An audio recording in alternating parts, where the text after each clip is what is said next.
everyone. It's me. I'm back to talk to you today about the next stuff that we need to accomplish. This is our sheet that I had already asked you to download. And on our assignments, lecture topics, and due dates, it tells you that today we're going to discuss how to write college level paragraphs, how to analyze literature, and more specifically, how to analyze how to analyze short stories. And then I'm going to post a separate video about analyzing hills like white elephants. All right. I hope that by the time that you're reading this, you've already done the welcome quiz. I'm also using that to report no-shows, which are due next week, June 2nd. So you need to make sure that if you did not do the welcome quiz, you need to do it or you'll be dropped from the class. Okay. And then also hope you turned in the finding sources assignment because that was also due today. And by the time you're watching this, I could have possibly already started grading those. Okay. And once you get a 0 in the grade book, you won't be able to turn it back in. Okay. So let's make sure that that's turned in. Okay. So you were supposed to have read Hills Like White Elephants already. I'm going to go through it and help you understand it better. Okay. But the things that I talk about in this will provide some spoilers. So if you have not yet read Hills Like White Elephants on your own and you don't want any spoilers, then I suggest going ahead and reading it now, okay, before we continue. Okay, so, okay, no save. Thanks. Let's see here. All right, so we're going to go through this PowerPoint that I'm also going to post online. So you'll be able to have access to it as well. Okay. This is my Grateful Dead background. I love the Grateful Dead. I'm a huge fan. If you know this, okay, this is a Grateful Dead. Boom is backwards there. This is Bertha. Her name's Bertha. If you see this shirt, this is known as the Bertha shirt, and not just by me. It's not like I coined this. All right. It's the official title. All right. It's the Bertha shirt. It's from their awesome live album called, Grateful Dead, and very creative. They had a better name for it. I'm not going to tell you because it involves some a very bad word. Okay. That was originally suggested. And I don't know if maybe some of you are high school students and you're not 18 yet. And I would hate to say a curse word to you, okay, in front of your fragile ears. So if you want to know what the original title was going to be for the album, the live album, The Grateful Dead, you can look it up. All right, so English level 2. Oh, this is week 2. That's wrong. This was my week 2, originally week 2, but this is week 1.5. There we go. Okay, 1.5. We're going to talk about English 1102 connections to real life. That's our first thing we're going to talk about. Why this class matters way more than just about reading literature. Okay. And then we're going to talk about the Tolman method of writing. And then we're going to discuss analyzing short stories. And at any point, my children could walk in, just so you know. All right. So why this class matters. And I mean, to one degree, it matters because it's a required course in Georgia. If you want a Georgia college degree, you have to have this class. But there are other reasons. Interpreting texts, okay? But we had to look at the fact that texts are the same as people. People are texts. When you are meeting someone and talking to somebody and listening to them, you are interpreting them, and they are just as complex as a novel, okay? So this could be on a very impersonal level, like employers, all right? Employers are texts when you are sitting down at a interview with them, or when you are working, you have to figure out what they want even if they don't directly tell you what they want. You figure out what they like, what they don't like. You figure out what annoys them, what frustrates them. Your key when you are employed, your key is to remain employed. So you got to figure out what upsets them, so that way you don't get fired. All right. And the thing about it is that they don't always tell you, or they tell you one thing, but they don't really mean it, or there's something much deeper to that. So interpreting your employers is just like interpreting a novel. Okay, look at that boss. Look at her. Okay, significant others. This could be, like long-term relationships, wives, husbands. Okay, significant others. Um, you could be a priest and she could be a nun, and technically you are not married because you're celibate, but your souls are still connected by God, or you're just two atheists who don't believe in marriage, whatever. Okay, a significant other. This person won't ever really tell you how they feel.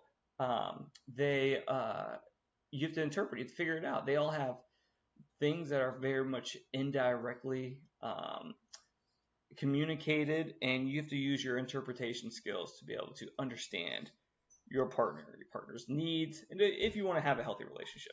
Okay. So this is also with children, man.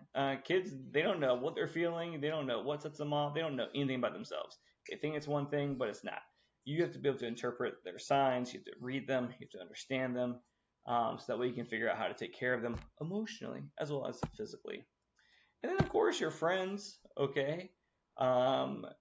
Same thing with your friends. Sometimes we upset each other, or our friends are in a bad place, but they don't want to talk about it. But you have to be able to figure that out and understand them. All right. So much of the same skills that we have that we apply to understanding literature or film, we also apply to the people in our lives. Okay. So the values of understanding characters, all right, is that look, it creates empathy. That was a loud clap. It creates empathy. It deepens relationships.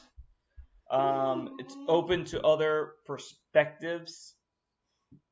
All right, and it creates problem-solving solutions. All righty. Now that was good. That was deep. That was awesome. The next thing that we're going to discuss is the perfect paragraph. How to write perfect paragraphs. Do you want this? No. Okay. All right. So the perfect paragraph. This is how you're going to write all your analytical responses in your essays and your homework.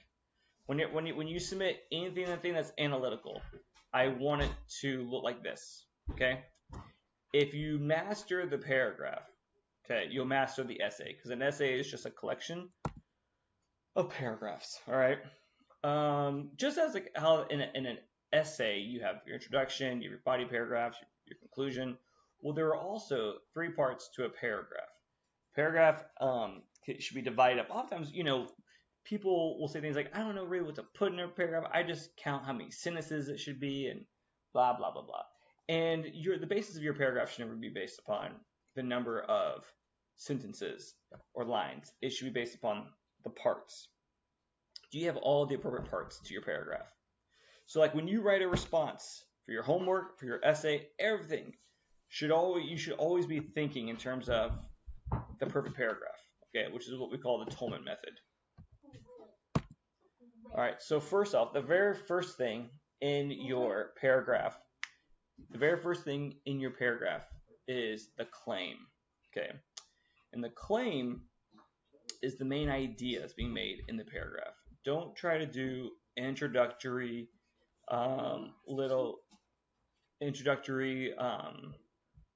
catchphrases, hooks. Oh, I hate the hook. Avoid the hookers, okay? I mean the hooks, okay? Avoid all those. Just get straight to the point. Your main idea, the main idea. Reduce everything down to one sentence. It's kind of like the main idea. The claim is like your thesis, okay? Just get to it. State the main idea, all right? So the claim to a paragraph is like a thesis to an essay, right? Then what comes next, which should be about 30% of your paragraph, is your support. What's the quotes? What's your contextual support? All right.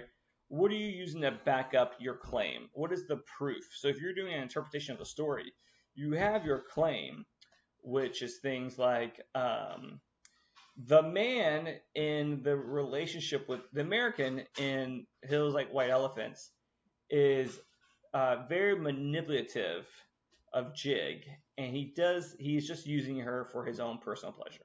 That's your claim. Okay. Your support would be, the evidence from the text. All right. He patronizes her. He just tries to get her drunk. He does not really care about the abortion that she's going to have. He doesn't really care about the baby. He tries to just put it all on her, not taking any responsibility for it. And then, so you use quotes, all right? Not tons of quotes, because the claim and the support should only be half of your paragraph, all right? Just half of it. The other half of your paragraph needs to be analysis. You can't just provide quotes. Quotes don't just... some people think that they can say a claim, they can provide some quotes, and boom, it's all self-evident, all right? You can't hope that your reader understands your point just by looking at your quotes. You need to explain it. The analysis, this is where your paragraph wins or loses, okay? You have spent the rest half of the paragraph connecting everything, all right? Talking about, explaining how the quote proves your claim, okay? It's the analysis. It's the most important part. This is taking the base idea of your claim and extending it into an actual argument or discussion. You are explaining it. Okay. Claim, short. Quotes, a little bit longer. Analysis, half your paragraph. So what does this look like? Okay.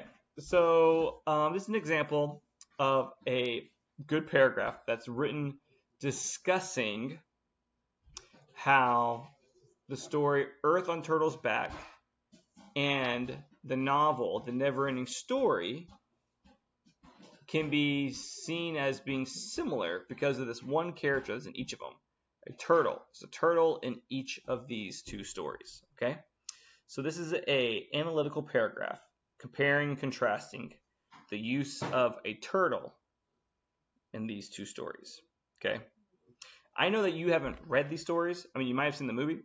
You might have read one of the stories in high school. That's okay. It's about looking at what the writer is doing here. Okay, so let's look at this first. The stories Earth on Turtle's Back and The Never-Ending Story both contain a turtle that is sought out to help with a current problem within the story.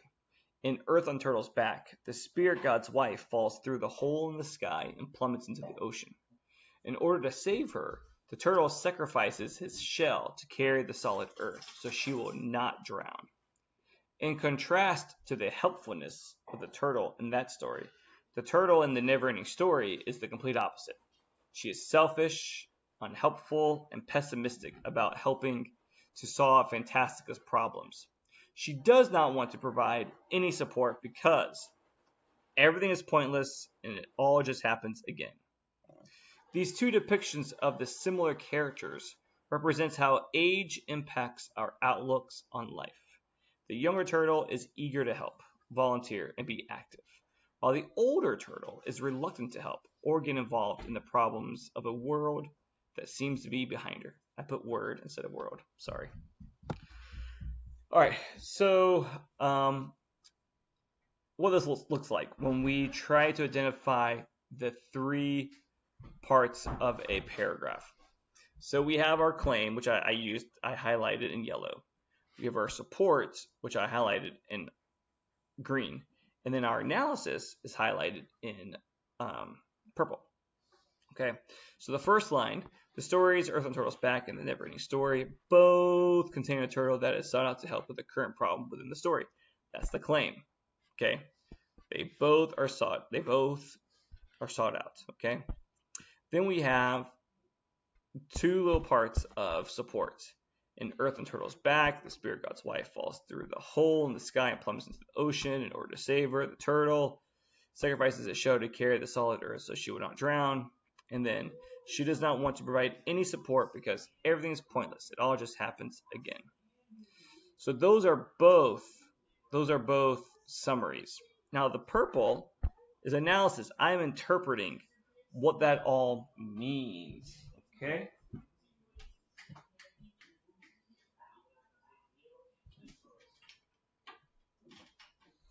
All right. So if we count the lines, we have we have 2 lines for the claim.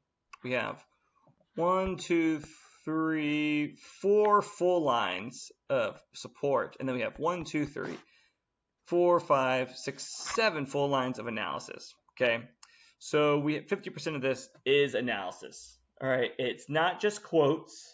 All right, it is explanation. That's what I'm looking for in your paragraphs. So when you write your paragraphs, I might send you back some criticism and say things like, well, I feel like most of your paragraph is support. You have a lot of quotes here. All right, you're not really explaining, you're not really adding the so what to your paragraph. So you really aim for that. You really aim for every paragraph to have, you should be able to identify the claim, the support, and the analysis of each paragraph, each body paragraph. And you need to understand that your analysis needs to be the majority of your paragraph. Okay, so look, let's talk about short stories. Because your first paper, which I'll go over more later on, your first paper is about analyzing short stories. Essay 1, guidelines and drop boxes. Okay. So you're going to read a short story, which I'll show you what those are in a moment. And you're going to analyze the setting, point of view, and or character development. Okay. And really, actually, you can analyze any of the things I go over today. All right. You're going to pick 3 things to analyze about the short story. Okay. Which the short stories are that you can choose from are located here. Nope.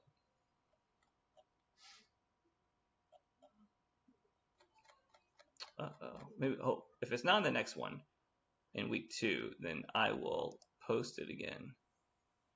Let's see, week 2. Oh yeah, short story readings.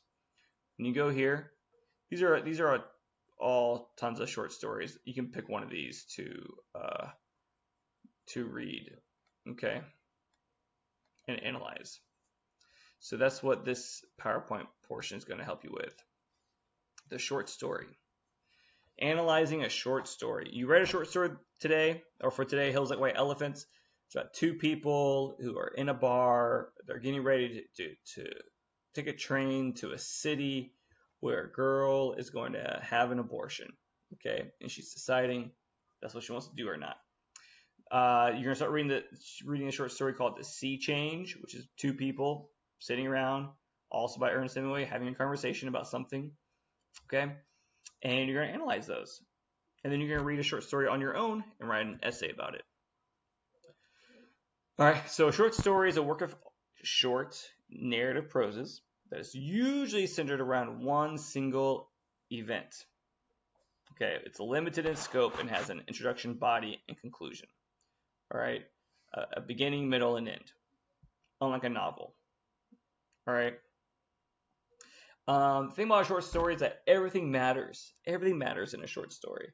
If a person has written a small story, and everything that's included is important. It's not filler.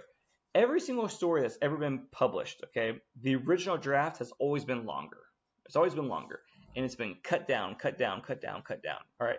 Therefore, everything that's left is absolute. It's just,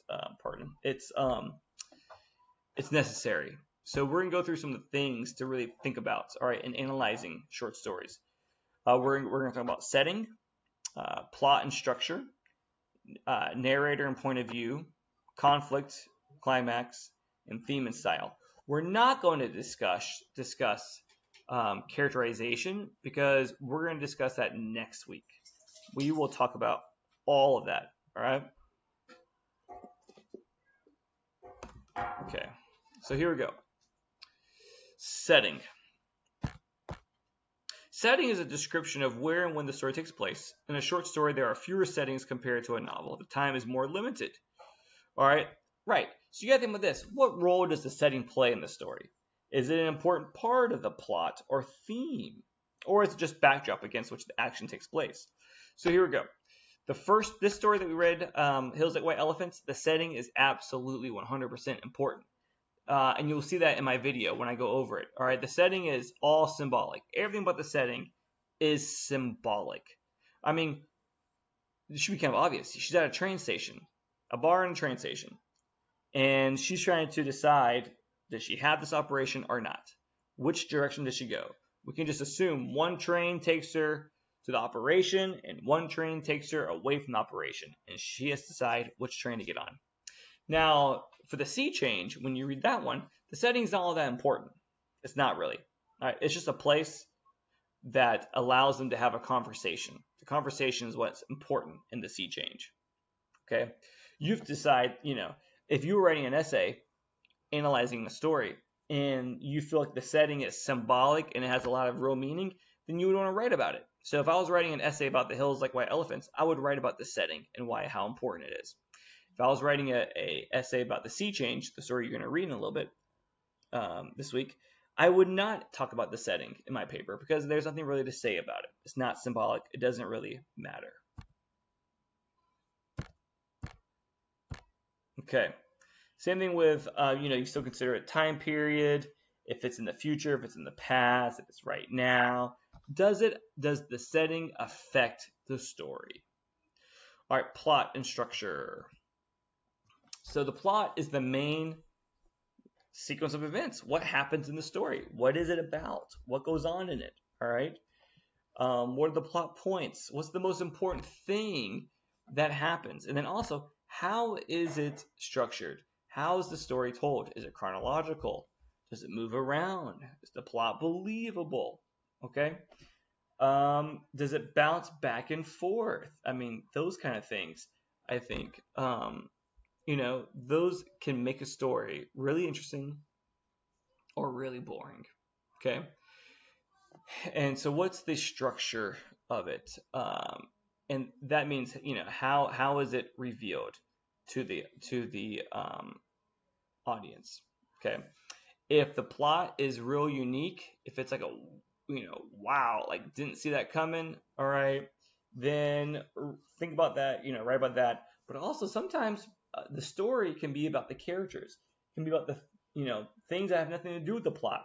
The story could have no real plot. Like in the Sea Change, there isn't really a plot. It's just two characters talking about their relationship. That's really it. There is no real plot until the climax, until the ending. The plot is just there to get us to the climax, to the change. Okay. And so while other stories are all about what happens, what makes this story interesting is the plot, especially like scary stories, horror fiction. Those are all about the plot. If you read the story, A Good Man is Hard to Find, it's about people being murdered. Okay. And that plot is very important. Okay. Narrator and point of view. Who's telling the story? Or if it's a narrator, from which character's perspective is it mostly from? Okay, that might matter, or that might not matter. In Hills Like White Elephants, the main, even though it's third person, the point of view that we mostly get is Jig, the girl. And that's because the story is really about her. It's about her decision, her choice. We get inside her head. We don't really get inside of the American's head at all. In the Sea Change, it's mostly about there's a man and a woman talking. It's mostly about the man, his perspective. All right, and so which is why I love having these stories together. We read both Hills Like White Elephants and The Sea Change. They're both very similar in structure. They're both mostly dialogue, almost all dialogue. We get very little internal characterization or monologue. And then, but they're very similar in that way. One is more focused on the female's perspective, and the other one is more focused on the male's perspective. So point of view is the perspective. Whose eyes is the story being told from? All right, and is it important? Is it the voice of God? Is it? I was reading this book. I'm reading the book I Am Legend, which was written in the 50s, and it's told from the main character's perspective. Even though it's third person, it's pretty much all from his point of view. And so when spoiler, when he dies, the book ends. Okay, it's over. Okay, there's like nothing else because the narrator's voice, the point of view's perspective, has died, and that's it. Okay. All right. Some things to consider. All right, conflict. Is the conflict important to the story? What does the conflict bring about? All right, is it internal or is it external? Both stories deal with internal conflict in terms of Hills Like White Elephants and The Sea Change. But Hills Like White Elephants, it's internal conflict with Jig, but then also though she's antagonized by the man. She needs to overcome the external conflict dealing with the American. She needs to defeat him emotionally, and then in order to make her to deal with her internal conflict. Okay, with The Sea Change, you're gonna find out it's all internal conflict. It's all dealing with that, and it deals with tough decisions to be made, tough issues. All right, does the conflict add to the overall meaning of the story, or is the conflict just something to add suspense or feeling within the readers? Okay, it's all about like you have to figure out what is the author's purpose in the conflict. What does he or she hope to communicate through this conflict that is being expressed? Is it how does it contribute to the story? Climax and theme. Climax is the point of greatest tension or intensity in the short story. It's the turning point. Okay, a lot of times characters have epiphanies. They've been struggling with an idea, and then they come to a decision. All right, the climax. There's a climax in both stories. The Hills Like White Elephants, where she finally makes a decision, and The Sea Change, when there's a realization made. All right, an epiphany. You finally realize something. Something happens. Okay. It's when all the action sort of like gets to that highest point and explodes, and then the rest of the story is what we call the denouement. All right, it wraps up, and the climax, might really lead us into our theme. Okay, the theme is the big meaning. What's the meaning behind the story? What's the message? What's being stated? All right, what can we apply to ourselves as readers after reading the story? All right, both The Sea Change and Hills Like White Elephants have major themes in them, major themes, major meanings. And I would hope that all of you would write about a theme in the essay, in your first essay. Write about a theme. Write about how, what message. It's not always a moral. Sometimes it's a moral, but it's not always a moral, but it's definitely a message that the story makes. What's the point of it? It's beyond just entertainment. It's trying to communicate something. Okay. And then style, how the author writes the story. So like the style of these two stories that we're going to get is from Hemingway they are precise. It's just dialogue. And so therefore it takes away a lot of the interpretation. I'm sorry, it takes away the explanation, and it requires the reader to interpret everything.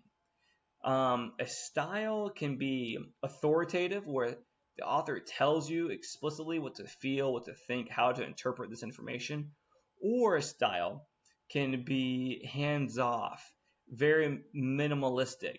All right, it makes the reader do a lot of the understanding, the heavy legwork, interpreting, trying to come up with ideas. It does not just bluntly tell you, and I love that. I like a minimalist style, so that way the reader develops everything. Rather, I don't like being told. Sometimes we call it didactic when the author tells us how to interpret characters or events or themes, rather than letting us understand it for ourselves. All right, that's it. So I want to post this so you can read through this yourself. Okay. Make sure you've read through all the information that has been posted online about for this unit. Make sure you watch my analysis of Hills Like White Elephants, even though I recorded it last semester. Okay. Because the quiz that you'll take over Hills Like White Elephants is based upon my analysis of it. All right. So I would suggest watching it, listening to it. All right. And then taking the quiz. All right. And be sure to email me with any questions that you have. All right. I'm going to post something again on Monday. All righty. See y'all later. Bye bye.